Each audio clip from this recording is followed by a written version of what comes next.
Welcome to the Deep Dive. We take a whole stack of sources, pull out the most important nuggets, and basically give you the shortcut to being genuinely well-informed. Today, wow, we're diving into a political moment that has, well, really reshaped Jamaica's political landscape. And it's setting ripples beyond, definitely across the Caribbean. The 2025 election results, they confirm something truly historic. The Jamaica Labour Party, the JLP, they secured a third consecutive term, an unprecedented third term. Just think about that. No JLP government had ever done that before, ever.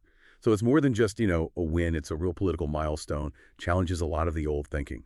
So the big question we're really digging into today is, how did they actually pull off what seemed, well, pretty impossible not that long ago? Exactly. And that's our mission today, isn't it? To unpack the key factors, the surprising insights from the analysis we've looked at for this election. We want to help you understand not just what happened, on the day, but why it happened that way. And importantly, what it tells us about modern political campaigning well beyond Jamaica. Because this deep dive, it really offers some fascinating, almost universal insights, things about voter engagement, party strategy, how things are evolving. So yeah, let's explore how the JLP didn't just win, but kind of rewrote the history books. Okay, so the analysis, it suggests this wasn't just a last-minute thing for the JLP, not a sprint, more like a long game. What were the very first moves they made, based on the sources that really set them apart right from the start? That's a crucial point. The sources really emphasize that this victory, it didn't kick off with the usual campaigning. It started long before. That's the phrase used. Andrew Holness and the party, they took a very proactive approach. Their declaration was clear. Our campaign will be about performance. Simple as that. Months before the election, Holness was already out there framing this narrative. We saw him, for instance, addressing the Jamaican diaspora in the U.S., stating really clearly, this election is about what we've done, not just what we plan to do. Okay. So setting the stage very early. Precisely. And then, quite strikingly, during the March 2025 budget debate, way ahead of the election cycle proper, he drops the campaign theme, Choose Jamaica. This wasn't just like early messaging. It was a foundational strategy. It locked in their narrative, the story of achievement, before anyone else could really get a word in edgewise. That makes a lot of sense. They're basically setting the terms of the debate from day one, weren't they? So how did the People's National Party, the PNP, how did they respond to this early offensive? Well, this is where it gets really interesting. Because that proactive JLP approach, it starkly contrasts with the PNP's stance, which felt much more reactive, almost hesitant. The PNP, they noticeably held back. Specifically, they refused to release their manifesto until the JLP did. Okay. But here's the twist, right? The JLP didn't release their manifesto until August 24th. That's just 10 days before the election. Wow, 10 days. That's cutting it fine. Extremely fine. And that hesitation by the PNP, waiting like that, it really cost them. Because while they waited, the JLP wasn't quiet. They were filling the airwaves, the social media feeds, not with promises, but with constant progress reports, stuff they'd already done. So by the time the PNP could fully respond with their own plans, the JLP's story, their narrative of achievement, it was already, firmly stuck in voters' minds. So the JLP's gamble on the late manifesto, it only worked because they'd done all that early work. Exactly. It was only possible because they'd spend months setting that narrative. It just shows how vital that early messaging is. Shaping public perception, setting the agenda before the official campaign really heats up. It's almost like the JLP was playing chess here, strategically placing their pieces early, while maybe the PNP was a bit slower off the mark, especially with the timing. For anyone looking at political strategy today, this is such a clear example. Define the conversation early, or, someone else will define it for you. Defining the conversation, yeah, that's one thing. But then we get to what these sources are calling a seismic shift in campaigning, the digital battlefield. You mentioned evolving voter engagement. The analysis says elections are now won on phone screens. What did that actually look like? How did the JLP master this? Oh, it's a stark reality. And arguably, one of the biggest factors in this election, the JLP showed just overwhelming dominance across all the major platforms, YouTube, Facebook, Instagram, and crucially, TikTok. They basically turned every phone in Jamaica into a sort of personalized campaign tool for them. So what kind of content are we talking about? Just a relentless stream. Videos of Holness, out in communities, engaging directly. Really vibrant graphics showing unemployment numbers going down, and these highly shareable infographics detailing that big 40% drop in murders, which, as the analysis points out, is the steepest drop in nearly 30 years. Huge deal. So it wasn't just having a digital presence, it was like complete digital saturation, carefully crafted, consistently pushed out. And the PNP? What was their digital game like? I mean, surely they were online, too. Well, that's the thing. The analysis is pretty blunt. It says their online presence was almost invisible. Invisible. Really? Almost, yeah. What content they did have was described as scattered, inconsistent, and frankly, it just lacked the energy, the coherence of the JLP's campaign. And worse, you had different PNP spokespeople sometimes giving conflicting messages online. That just creates confusion, right? Even among your own supporters. There's a critical concept here in the analysis. In an election where attention is currency, the JLP was rich and the PNP was broke. That's a powerful way to put it. Isn't it? And this digital dominance, it wasn't just noise, it was a deliberate, sophisticated strategy. It clearly helped convert undecided voters. It turned likes into votes. And what's really telling is the impact it had on younger voters, those under 35. They broke decisively for the JLP. It's undeniable now. Digital engagement is absolutely make or break in modern politics. It's not an add-on anymore. It's the main arena, especially for reaching younger people. Okay, so beyond the digital strategy, the sources also talk a lot about the personal impact of Andrew Holness. They call it the Holness factor. Yeah. What exactly is that? Why was it so important? The wholeness factor. Yeah, it's a fascinating term from the analysis, and it really speaks to his individual perceived character and leadership style. Holness was positioned and largely seen as the man at the center of it all. The phrase steady hand on the wheel comes up a lot.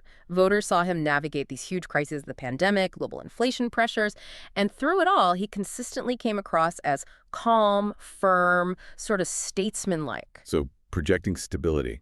Exactly. Stability and a clear vision, plus a relatable persona. He made himself very visible in communities, formally opening completed projects, overseeing road repairs. He wasn't just talking about progress. He was physically there, connecting with the tangible results. And in politics, especially when things feel uncertain, trust isn't just important, it's everything. His consistency, his visibility, it built that trust. And how did that contrast with Mark Golding, the PNP leader? How is his style perceived? Well, connecting this back, it really highlights the struggle for Mark Golding. I mean, his intelligence wasn't questioned. But the analysis points out that too often he sounded like he was only criticizing, not offering a compelling alternative. That's a direct quote. So the PNP, by extension, they struggled to effectively sell their plan. Even if some ideas were good, the messaging often felt negative, or maybe, as the source puts it, it arrived too late for the party. It just lacked that positive, forward-looking vibe that Holness managed to project. So it really shows how much a leader's perceived character matters, doesn't it? Consistency, connecting with people, maybe as much as policy itself. Absolutely. It shows it can be just as crucial. It's not just what you say, but how you say it, and importantly, who people perceive you to be. For any leader, anywhere, it's a stark reminder. Authenticity, a consistent positive vision, those are really powerful political currencies today. And it wasn't just the digital side or Holness's personal brand, right? The analysis really drills down on this idea that the election hinged on something more concrete. The JLP's core message, results voters could actually feel. What were these achievements that hit home? That's right. Our sources are very clear on this. This election was fundamentally about performance beats promises. The JLP didn't just talk about the future, they pointed to a track record. Tangible things, we're talking unemployment and poverty hitting record lows, the national debt getting under control, inflation stabilizing, and that huge one, the 40% drop in murders, steepest in nearly 30 years, remember? Those aren't just numbers on a page, are they? Not at all. They translate directly into people's lives, families feeling safer, walking home at night, more people finding jobs, maybe finding it slightly easier to cope with grocery prices. Even on things like electricity costs, which are always a burden, the JLP had proposed a solution aiming to make them more manageable. So it really boiled down to visible improvements in daily life. Precisely. And it reinforces this idea. Jamaicans had seen governments promise change plenty of times before, but the feeling was, according to the analysis, this time change was real. So when faced with that choice, voters went overwhelmingly for the demonstrable results, not just future commitments. Yeah. What's really striking here, I think, isn't just that performance matters. We know that. But maybe the speed at which patience for just promises seems to be wearing thin. This election feels like a case study. In an age of instant information, voters seem to be demanding quicker, more verifiable returns on their political vote. It's moving past rhetoric to something very practical. Yeah, almost like a consumer choice in a way. Kind of. It suggests maybe a growing sophistication among voters. They're not just swayed by talk, they want to see the proof. No, we should be fair. The analysis does say the PNP didn't lose simply because they had no ideas. In fact, it mentions some strong proposals, like on disability rights, Ah. engaging with faith communities. So if the ideas were there, where did they fall short in actually connecting? Right, and that's an important nuance. It wasn't a lack of any ideas. The problem highlighted was more about connection, about grassroots engagement. Despite having some solid policies, the critical flaw identified was this communication gap. The analysis uses this phrasing. Instead of speaking with communities, they spoke at them. And instead of listening, they lectured. Ouch. That sounds like a major A disconnect. huge disconnect. Yeah. That top-down style, it just left voters feeling unheard, not really engaged with. And were there other issues that compounded that? Yes, definitely. Another crucial misstep flagged in the analysis was candidate selection. Apparently, in some key constituencies, the PNP fielded weaker candidates against really seasoned JLP incumbents. So it resulted in, as they put it, not just a mismatch of policies, it was a mismatch of personalities. Ah, so local races mattered a lot, too. Hugely. And the point made is that people vote for leaders they can trust in their constituency, not just party manifestos. Local trust matters. So summing it up, the feeling was the JLP just made fewer mistakes. The PNP made too many, and that undermined even their good ideas. It really underscores how vital effective communication is. Genuine community engagement, strong local candidates. You need all that no matter how good your national policies might look on paper. Politics is still fundamentally human. Okay, let's talk about the debates. There were 3 nationally televised debates, right? Including that final face-off between Holness and Golding on August 28th.